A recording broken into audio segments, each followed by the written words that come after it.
Welcome to Streams to Impact, the podcast where busy professionals are empowered to develop multiple streams of passive income built on solid, secure, hands-off commercial real estate investments.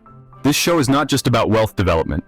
Every episode, we dive deep into inspiring conversations with professionals who are living life to its fullest while making significant and meaningful impacts on a world in great need. Engage with us each week and discover how you can thrive and flourish abundantly in all areas of your life. Now here's your host, Dr. Allen.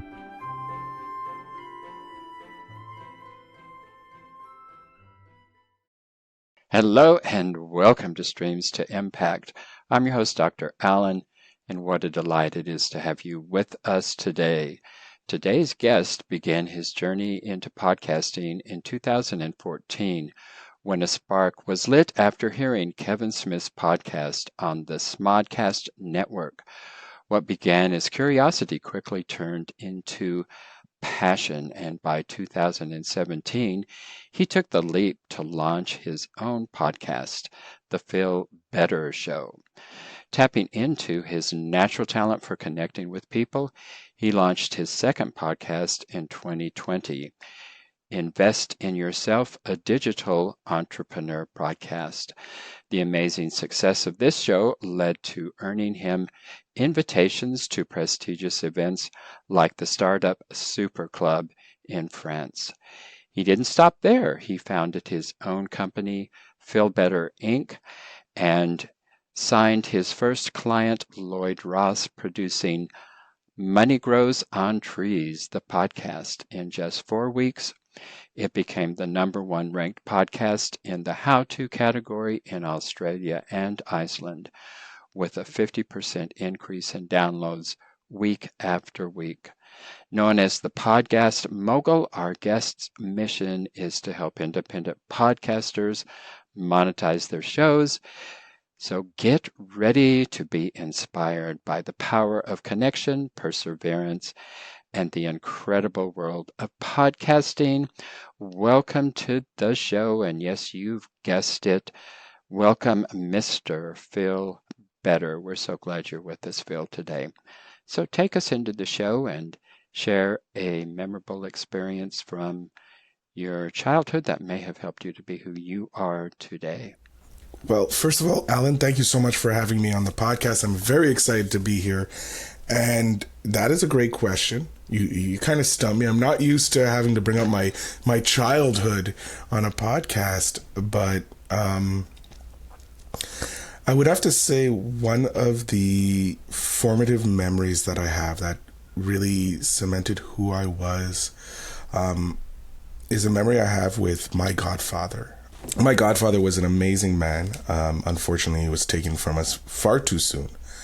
But his nickname was Coach, and he was a guy who just loved life. Like we would always joke. He was always that really fun person to be around. You know, he was the life of the party. And he would always give me like these weird life advice, like suck it in. If you get hurt, just suck it in. Suck it in, kid. And he would always be willing to do the most extreme thing just for a laugh. And seeing how he lived life really cemented into me as someone that is like, who cares if someone laughs at you? Because they're laughing, they're having fun, they're smiling, and they're enjoying life. As long as you don't hurt yourself, you're good.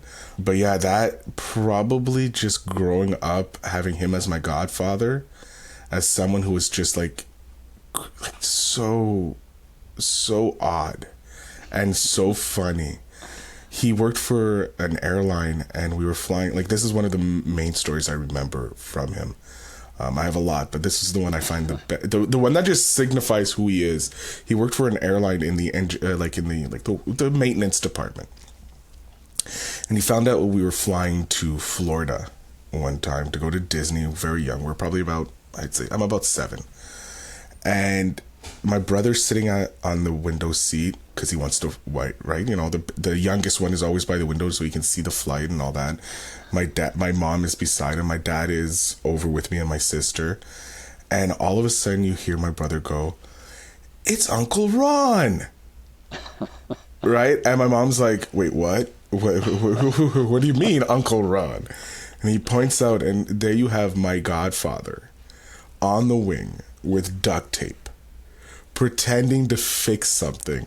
Because he found out that we were we were sitting on the wing seat, and he just wanted to, I feel like we were laughing. Like, my dad was like, "Oh God, no." Like, "Oh my God, what is my one of my best friends doing?" Because he's more worried about all the other people who are looking out and seeing this man with silver duct tape looking like he's fixing the plane. Like, that's just inspiring. Confidence, no end.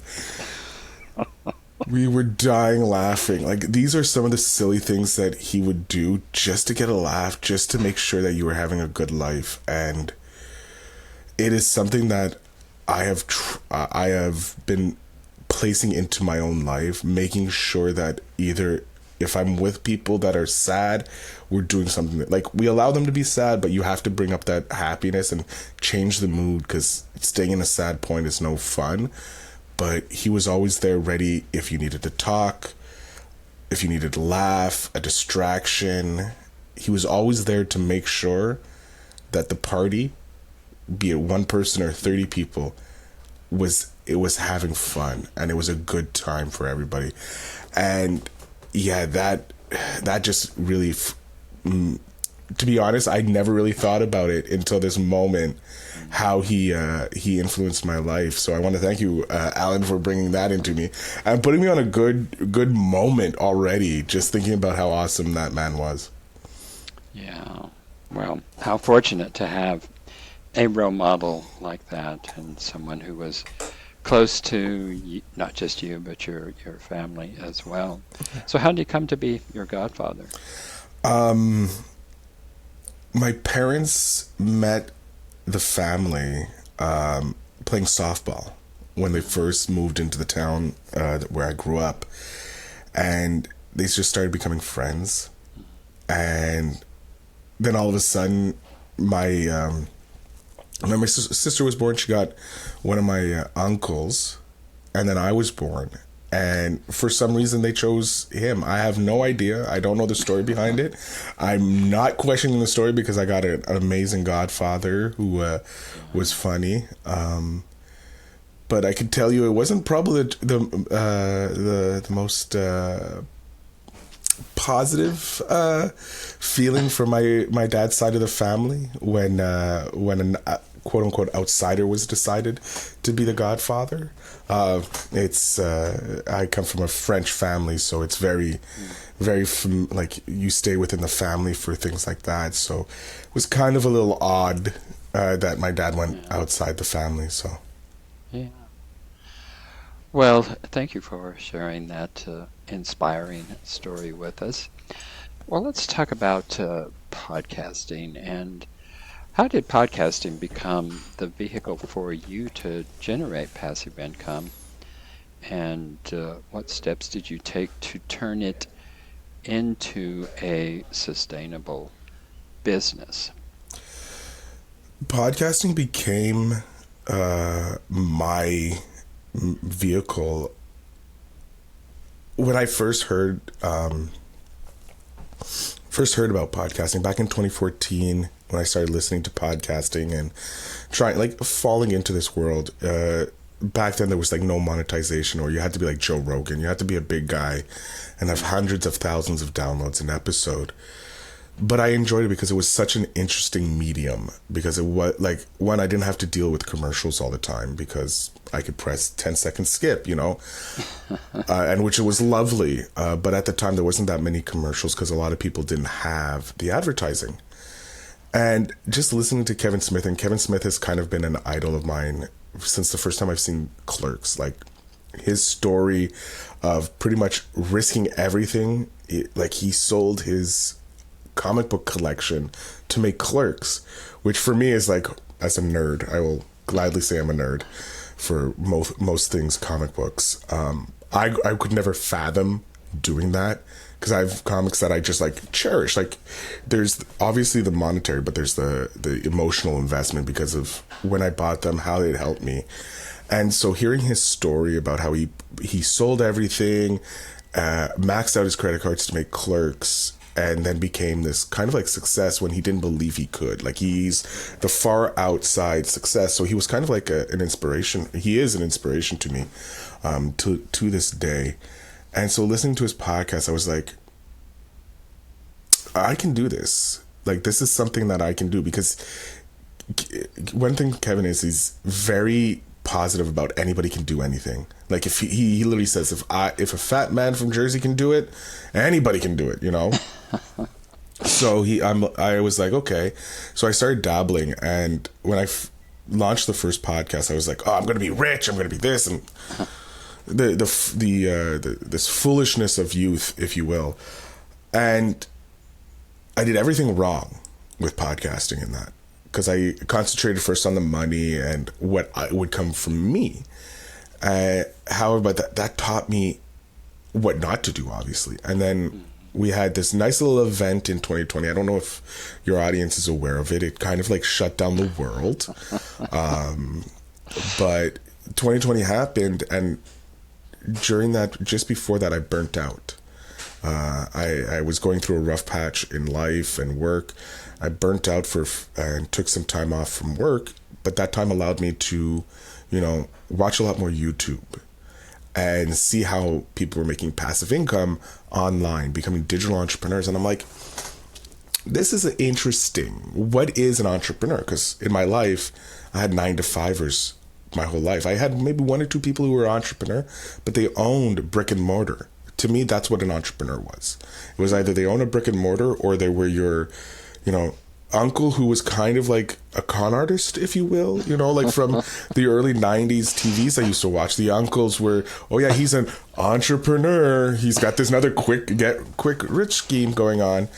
And seeing all these entrepreneurs on YouTube talking about how they're making money using the internet, and it's not a scam. I was like, I need to know more. I need to know more about entrepreneurship. So I used my knowledge of launching a podcast, launched the Digital Entrepreneur Podcast with the idea of, I'm going to learn to be an entrepreneur. I'm going to just ask these questions of people who are already an entrepreneur, how to be an entrepreneur, what you've done. And from there, one of the first interviews I did was with a man named Donnie Bovin. I believe I'm saying his name, Donnie. He is the badass success champion. And the episode changed my mind, because he was like, literally in the first, he's like, how are you monetizing your podcast? I'm like, I don't know.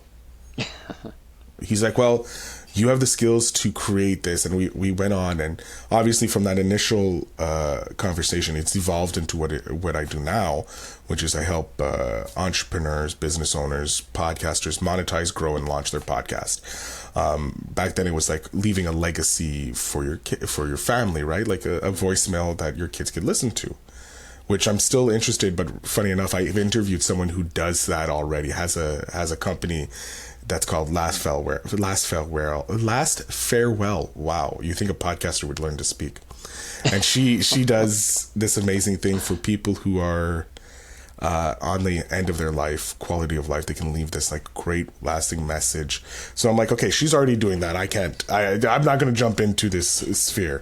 But I got asked a few times after the interview about podcasting from other guests. And I'm like, oh, yeah, you can do this, this, and this. And then I interviewed Lloyd Ross in January, and he changed my life because he is kind of like the modern day Robert Kiyosaki, in regards that Robert told you how to use investing in property to create passive income. Lloyd used the internet. The stock market, by investing in the stock market. And his book, Money Grows on Trees, he taught people how to get a side hustle, use that side hustle to invest in the stock market, and investing in the stock market creates the most passive income. So after interviewing him and saying like, look, your book, because he sent me his book, I read his book, it's phenomenal. I was like, your book is really great, you should have a podcast. And he's like, he comes up with the regular like pain points, like I don't have the time, there's a lot of tech, who's going to listen, and I'm like, and how am I going to make money? Like, this is a guy who's a multi-7-figure entrepreneur. He kind of is like, is it worth my time, and how much am I going to make? So I destroyed his belief, saying like, look, it can take you like 4 hours a month to do your podcast. You don't have to worry about any of the tech, and growing it is very simple. You already have an audience. They'll eat it up, and it's going to take care of itself. And once we had the conversation, we had about 2 conversations. He was sold. He answered my questions, I put everything together, pitched him the idea. He loved it. And within 18 months, he was able to use his funnel that he had and the podcast to become a 2-time Club award winner from ClickFunnels, as well as win Best Business Podcast of 2023. And he's been off to the races ever since. He's been able to talk on stages with Tai Lopez, host multiple talks thanks to his podcast. And like it said, within a couple of weeks, he was #1 in Australia, and he's always in the top, either top 50 or top 10 on the charts for Apple and all the other podcast charts. And working with him, pretty much him paying me to be him to be my mentor, because he's paying me, I'm listening to his podcast before everybody.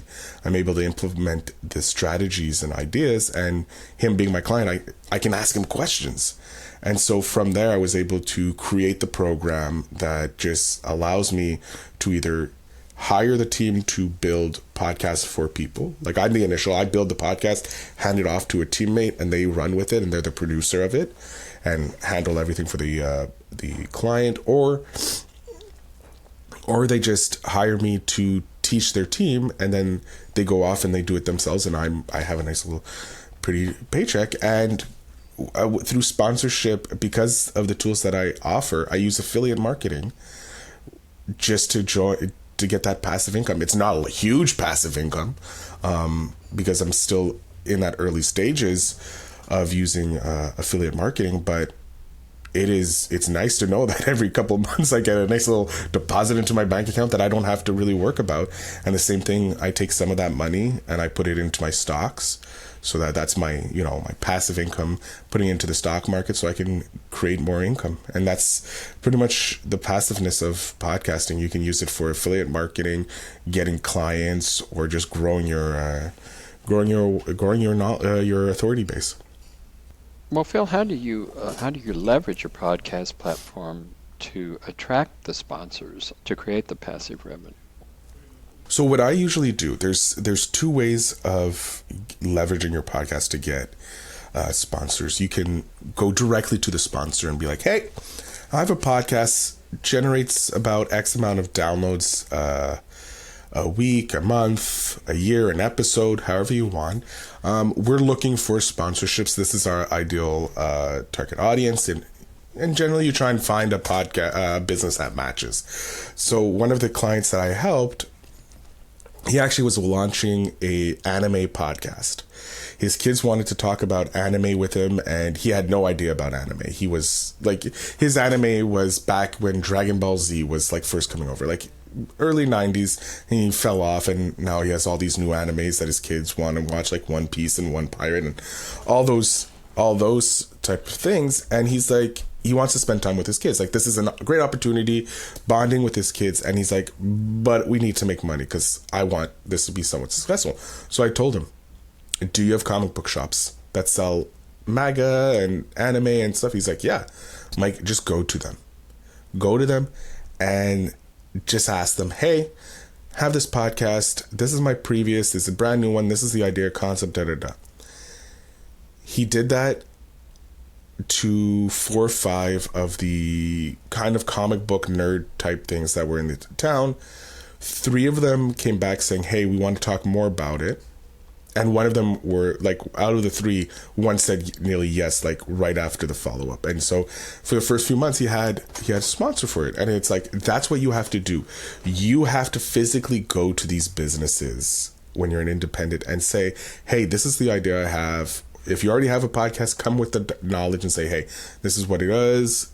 we can do a free base, we can do a small cost. The current CPM, which is cost per million for advertisers in the podcasting world, is $25. It's $25 for 1,000 downloads, 1,000 listeners, if you will. A good chunk, I want to say 90, but it's probably, I'll say 80. 80% of podcasters barely break 100 downloads an episode. So, but we have a listener base of hundreds of millions of people, with podcasts getting bigger.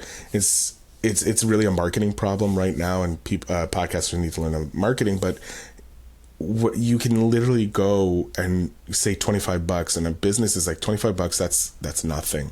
That's a write-off for most businesses. And so you use that $25. You go over and above beyond what you need to do for advertising for this business on your podcast, and you push people to the business. You're social mediaing it. You're doing everything. You're learning about marketing, how to be a marketer at that point. That's one of the ways. The other way is just, inviting your ideal sponsor on your podcast and talking to them about their business. So I've been able to get the owner of the Super Cup, the Startup Super Cup, to sponsor my second season. He sponsored the whole season because he wanted people to go to the event. And so he was like, hey, Phil, and he was a media buyer. So for the internet, so like buying for websites and all this, getting advertising and all that. So he understood the power of media buying, and he's like, podcasting is huge. It's an untapped resource. I want to buy pretty much all the advertising for the season. And I'm like, okay, that was easy. And we did it, put it on. It was great, amazing. He sent me some merchandise because he owns a rugby team. So I have this nice little flask from the rugby team that I love. And that is all it is. All it is just asking, finding the business that coincides with what your podcast is.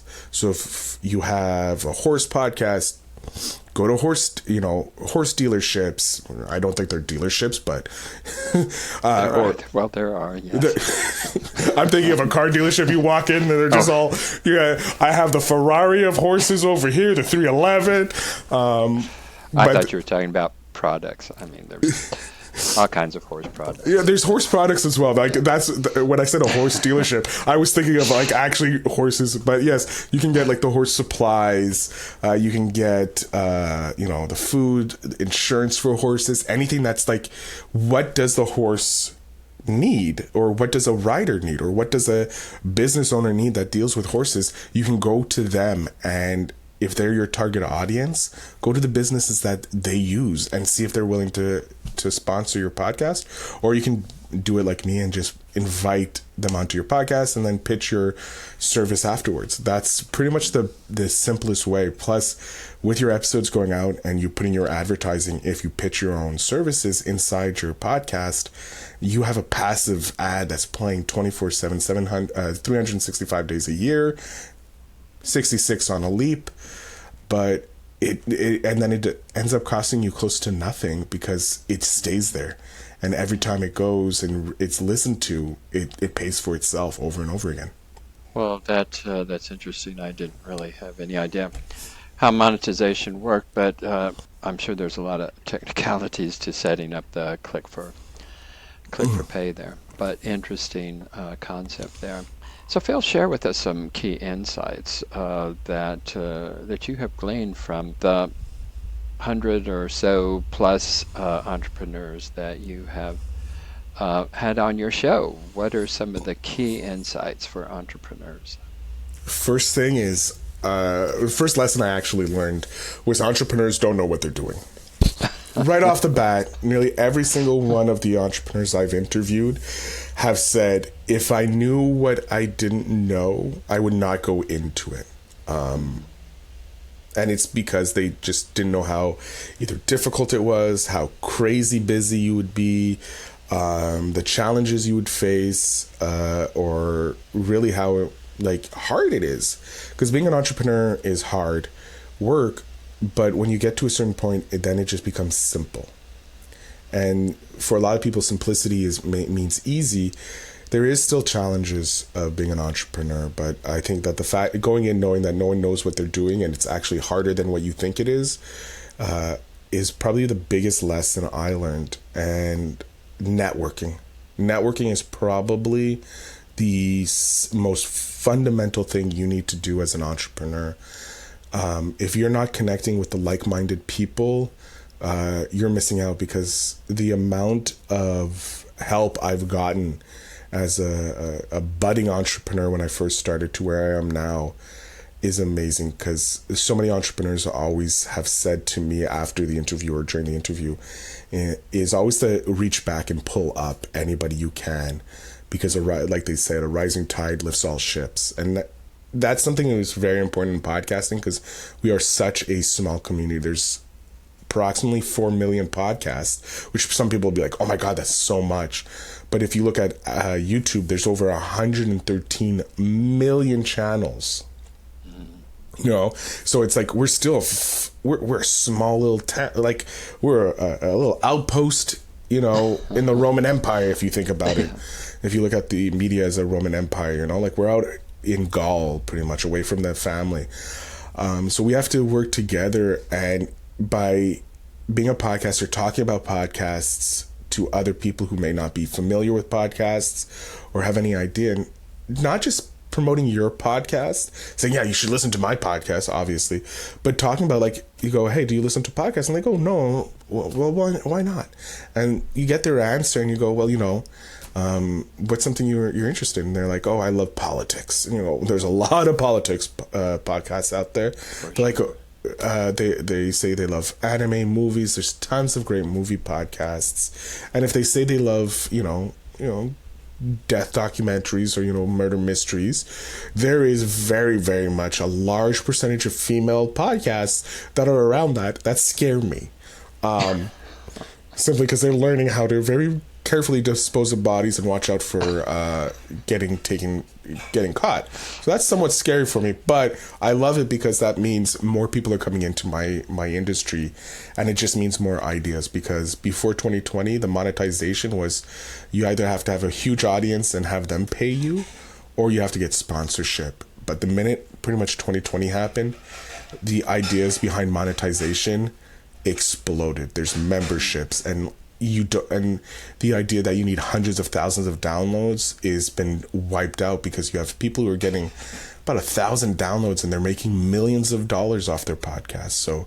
it changes the way you think about it. And I just love podcasting. Well, fascinating. So Phil Better is with us today, and you can find Phil at the podcast mogul.com, and he has a special for you today. It is a Podcast Moguls Toolkit, and you can go to the podcastmogul.com/Steed Tucker, and you can get his free gift there. So tell us a little bit more about your business, and besides just going here to get the free gift, how else can they connect with you? All right. So first I'm going to start again. Alan, thank you very much for having me. It was a pleasure chatting with you. Apart from getting the free gift, which will have pretty much all the tools that I use to make a successful podcast. You'll get the tools I use for recording, what I use for creating content, places to find guests or be a guest. And I think there's a few bonus things in there as well, because Alan has been such an amazing host, but also he was a guest on my podcast. So, I had to go a little bit above and beyond for a former guest. But my business is pretty much, like I said, launching, monetizing, growing podcasts. If you have a podcast already, you're looking for it to either growth or monetize, please, check me out. Leave me an email, hit me in the DMs. You can find me pretty much on all social media, The Podcast Mogul. That's you'll find me on Instagram, Facebook, LinkedIn, all those places under that. you want to have a conversation, you want some help, just DM me and I'll be more than happy to help you.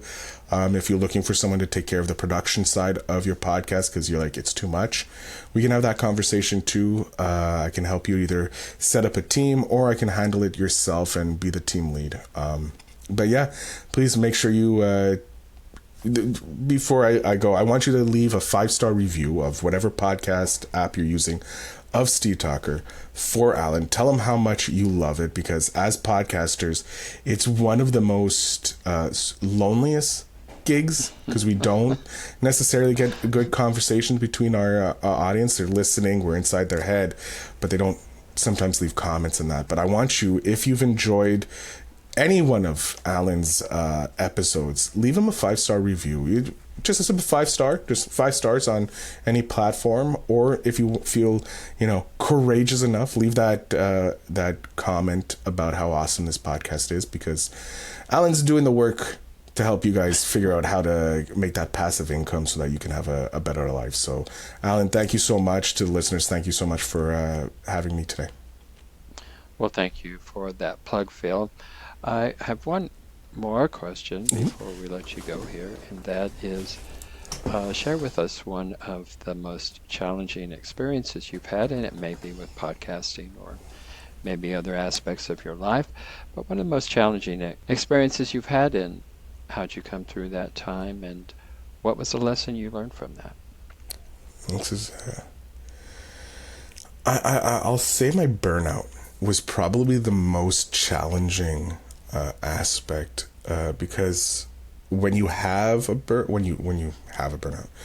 experience burnout, you don't realize you're having a burnout.